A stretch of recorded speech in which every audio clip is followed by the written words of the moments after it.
Fleischman. Here. Kurt Fletcher. Here. I'm here. David Kaufman. Here. Don Lehman. Here. John Payne. Brian Toppy. Jessica McFarland. Here. Gretchen Thomas. Here. And Scott Cronin. Here. Next we have special recognition, don't see any, right? Recognition of visitors and public input, everybody signed in. So we'll move on to the amendments to the agenda, which are in front of us all. Make a motion that we accept the amendments to agenda as provided. Second. A motion from Christina, a second from Brian, right? Brian. Okay. Any questions or discussion on that? Hearing none, all those in favor, signify by saying aye. Aye. All those opposed, same sign. And motion carries 6-0. Next we have consent items, consisting of employment, grants and donations. Looks like that's about it. I'll make a motion that we approve the consent items as presented. Second. A motion from David, a second from Trevor. Any questions or discussion on consent items? Hearing none, all those in favor, signify by saying aye. Aye. All those opposed, same sign. And motion carries 6-0. Next, we move on to unfinished business, which is consider the approval of the Beacon Athletic Training and Healthcare Clinic contract. In your board package, you have a copy of the Beacon Athletic Training contract update there. We did not get a new healthcare clinic one yet. We're still working on the details of that. I had a lot of conversations with Paul, and we would recommend approval of the Beacon contract as presented tonight. I make a motion that we approve the Beacon contract. Second. A motion from Don, a second from Christina. Any questions on that? So is this a 3-year contract, or is it, It's a 3-year contract. is the last one 3 years? Yes. Do we have any provision of opting or getting out if situations change? I believe there is, I'm gonna pull that up. That's what I was trying to find. I didn't have much time to really dig through, but I was trying to find where if it said something potentially that we would have to pay the remaining balance. But I don't know if that's for the full 3 years or for 1-year periods of time, because it also states in there 1-year periods of time costs.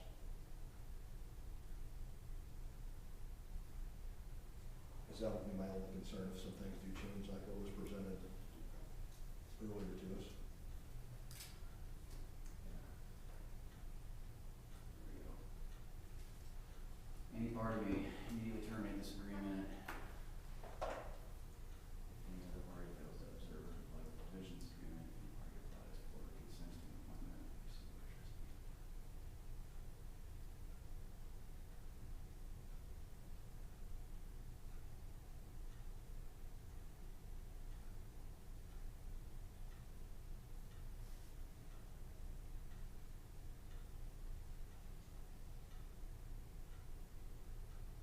I'd have to have an attorney review that.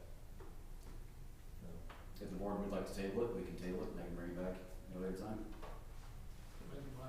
Yeah. I would like to table it, yeah. Yep. Have a lot of time. Do the motion to table it, but You can table it. Make a motion that we table this for a future meeting. I'll second it. a motion from Christina, a second from David to table this motion. Any other questions, discussion on that? Hearing none, all those in favor signify by saying aye. Aye. All those opposed, same sign. The motion carries 6-0. Next, we'll move on to action items. Consider the approval of, to adopt a resolution ratifying administration's action to send proposed tax rate and levy information to the auditors. I would recommend as presented. I make a motion that we approve this.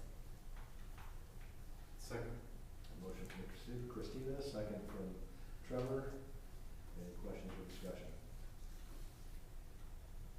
Hearing none, all those in favor signify by saying aye. Aye. All those opposed, same sign. Motion carries 6-0. Next action item, consider the approval of the recognition of exceptional service stipend for Mike Michael. Again, again, I'd recommend approval as presented. Coach Michael stepped up in a tremendous way, this past track season when, we had some changes in some staffing. So, as a small token of our appreciation, I recommend approval for the stipend. Make a motion to approve the stipend for Mark Michael. Second. Motion from Trevor, second from Brian. Any questions or discussion? Hearing none, all those in favor signify by saying aye. All those opposed, same sign. That motion carries 6-0. Next item, consider approval of the resolution to raise micro purchase threshold. In your packet, you have a copy of the micro resolution threshold. This is a result of our requirement of our grants. This is the same resolution you guys approve every year, bring it back next year as well.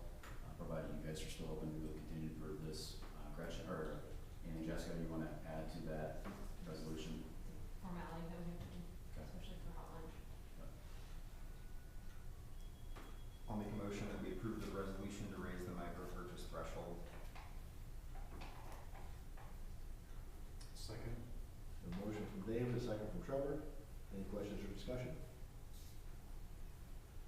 Hearing none, all those in favor signify by saying aye.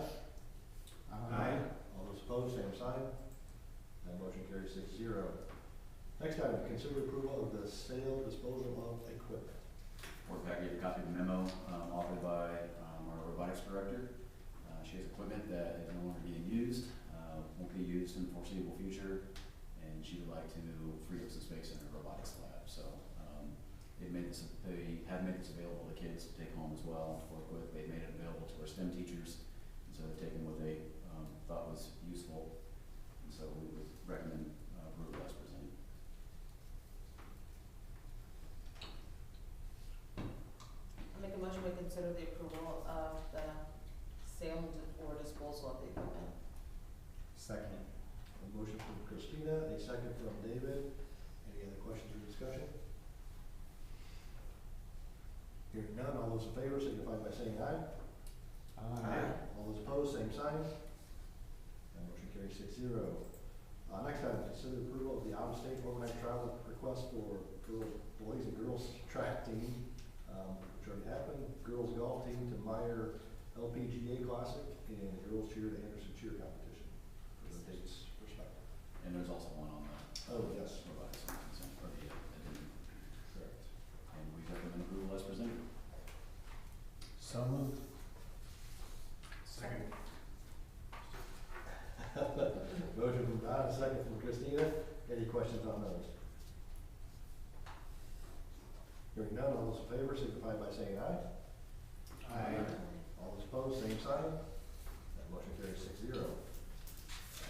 That's all the action items from the, so move on to discussion information. First item is the classified manual. So in, the board packet is just a draft, I made some, highlighted some changes, to some of the narrative. We've taken out, under uniforms, we've taken out cafeteria, they're gonna start, stop providing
now the proposal is just to increase everybody, a tier. And then tier 8 would be an increase of 1%. I think Scott and I talked about that this morning. We're looking to see if we can do more, but right now it's 1%. Other changes that, just defining a shift custodian under, maintenance department. I've also proposed adding, some cafeteria positions. What we are looking at doing due to retirements is having one elementary, manager oversee, all the schools to see if that will create some efficiencies. It will definitely save money, but obviously there'll be some other efficiencies that we save. So for right now, just due to one retirement, I have the, elementary manager in for 2 schools, but went ahead and just put 3 schools in there in the event that the third, elementary head cook does retire, then we wouldn't have to come back. We would just be ready to go. Just added some additional, specialized instructor part-time. We don't have that right now, but we just put that in there just in the event that we would have that. We do have a part-time nurse right now. It's the same dollar amount, as a full-time nurse. We just wanted to specify that there are no benefits for the part-time nurse. Other than that, under transportation, really the only change, that has to do with unpaid days off, and that's just mirroring the, what we're doing for certified staff, just 2 days prior to, unpaid day off. And then under transportation, really the only change here is that we've upped the CDL physical, reimbursement to $100. And that is really the only change in transportation. That's it. Plan will be to bring this back, following board meeting on the 22nd. Again, the only piece that may change is that we're still trying to run those numbers.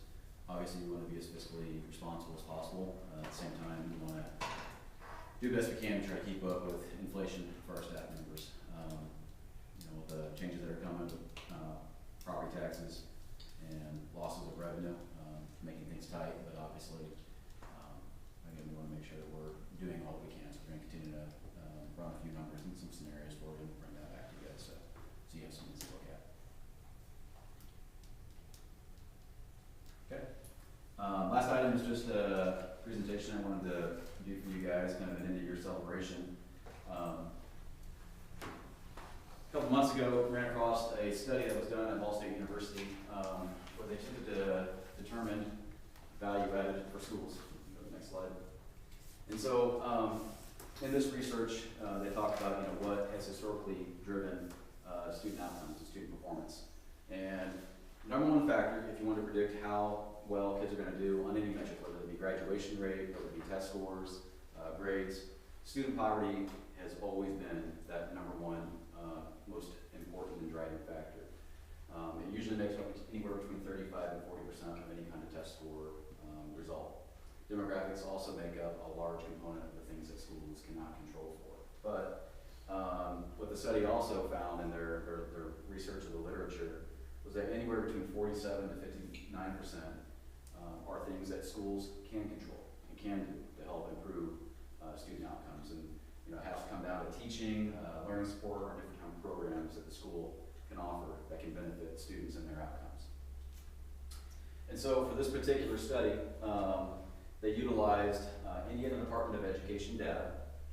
They looked at outcomes from just the 2025 school year, so this would have been last year's results.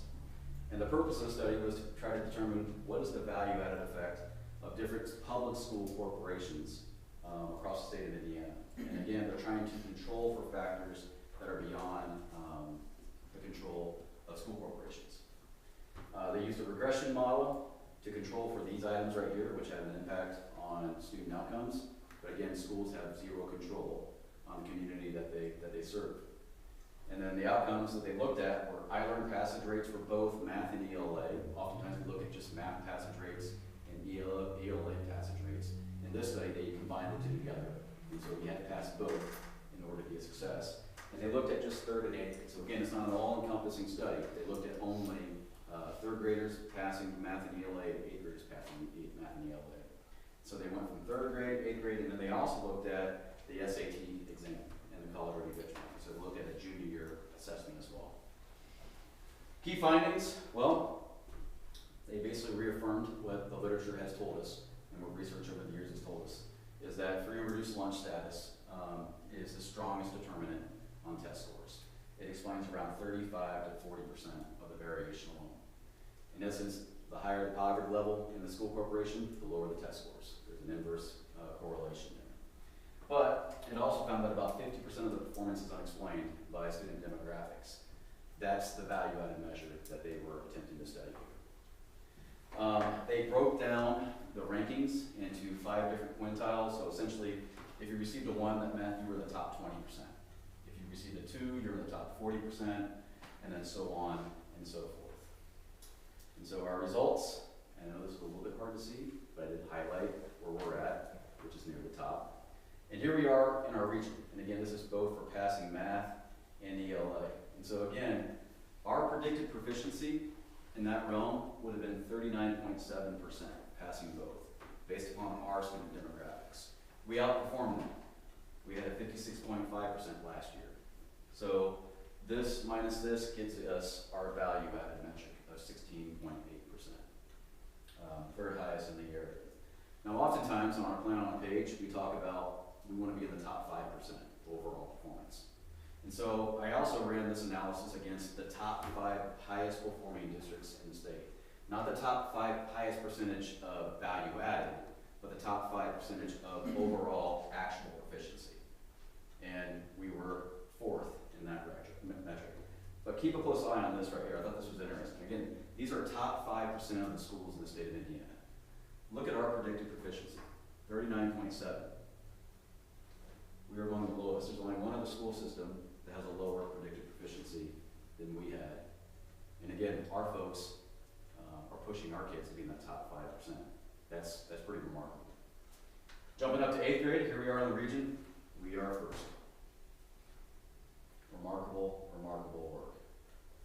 Against the top 5 performing school districts in the state of Indiana, we are 3rd. And again, look at our predicted proficiency among the lowest of those top 5% school districts.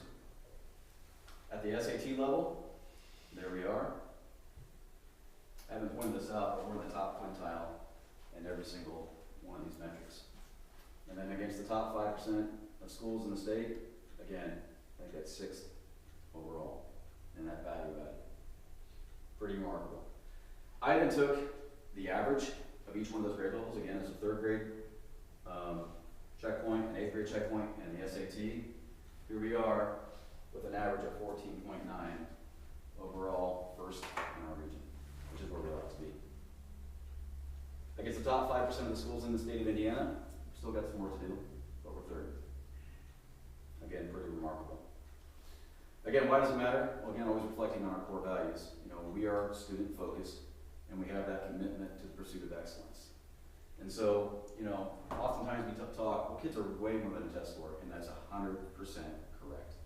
All kids are way more valuable than what one test score would ever indicate. But as educators, it is important that we get objective measures of student learning, right? We have that intended curriculum. It's not just intended curriculum, we want to make sure it's learned curriculum for our kids. And those assessments indicate how well our kids are doing on the learned curriculum. We talk a lot of times about iRead passage rates, even though the study didn't measure iRead, but we spend a lot of time focused on iRead pass rates. Well, it's not because we're focused on the test itself. We could care less about iRead, to be quite frank with you. But it's about kids having the ability to read. And when they leave the 3rd grade level, it is so critical that all kids, regardless of their exceptionalities, have the ability to dive into curriculum, dive into reading, and know what and understand what they just read. We obviously have plenty of research and data to indicate that kids who can't read after they leave 3rd grade and what their future prospects look for them, both in academics and beyond school. And at the SAT level, again, we hear this a lot. Well, not all kids are college material, and that's fine. That's 100% true. But what we don't wanna do as a school system is to make that decision for kids. We wanna provide kids as many options and opportunities as possible. And so, why wouldn't we want every single kid to meet that college level benchmark on the SAT? Whether they're gonna go to college or not, we don't want our curriculum, we don't want our instruction to be that determining factor.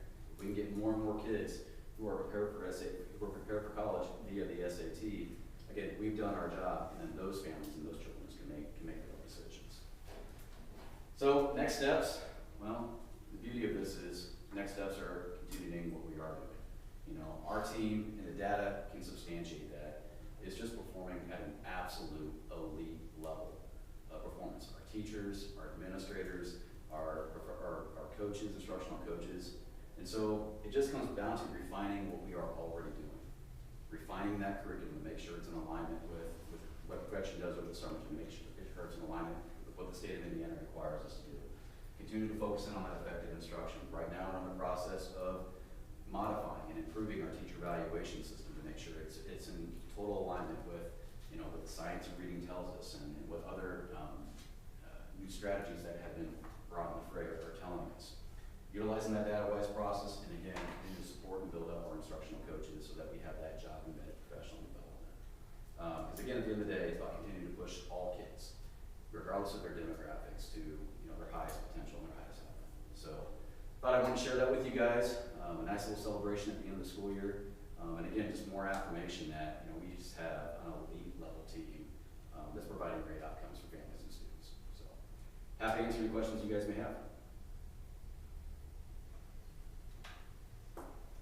So when I was working in Wackaroosa before we opened up in Wa-Nee, my wife and I didn't have kids, and we decided that we would stay here because of the rankings that Wackaroosa Elementary had. That we didn't think we could probably move anywhere that was going to give our kids a better chance. And I think that we, as a community, probably take that a little bit for granted, and they might not know exactly where we rank and how well our teachers do with the kids. I mean, everybody's like, oh yeah, we're a good school, but we're a good school. Yeah. And, you know, we talked before about maybe marketing that a little bit. I think that's the marketing right there. I mean, that's, if I had a chance and I was like, well, 10 minutes this way or 10 minutes that way, I mean, there'd be no choice. That's where my kids would go. And I think that's just speaks volume to me. It's a great job. You know, and I think that's something that maybe we should explore. You know, the only reason why our classrooms would be going down is that people don't know that. Agreed. That is stellar. So. Yeah, I think one thing too to add to that, I love how you point out the predicted proficiency score and like against the top schools in the state. Like we're right up there, but like we even have, you know, even, I don't know, some hurdles to get over based on what their study finds, and the fact that we're doing that, it's really impressive. So it's a good reminder of the schools that we're being compared to. Like our folks are working really hard. Yep. So Thank you. I both those comments, you know, to respond to both of them. Again, I'd encourage you to take a look at those tables that we provided for you. There's a lot of school systems in there that, you know, people perceive as these are great schools. But when you dive into the data, they're performing what their student population would predict them to perform. And that's what's remarkable about Wa-Nee and our staff and our team is, you know, we're not just sitting back and saying, hey, we got great kids. We're going to get pretty good data. We continue to push the needle forward because it's about kids and it's about ensuring that every kid, and we won't be satisfied until every single kid is reaching their maximum potential. And so, again, that's, I think, kudos to our team on that. And to your point on marketing, I'm sure we're going to get tens of views out there tonight on this one, and it'll be replayed, and it may even go viral. It may even reach 50 at some point in time. You know, we got to do a better job marketing. Fully admit that. That's not my area of strength. As we shared this with our staff, that was feedback from them as well. I was like, man, we're doing great, and there's too many people that, you know, for whatever reason, are choosing other options, and they shouldn't. You need to, if they live here, they reside here, they should be sending their kids here. Yep.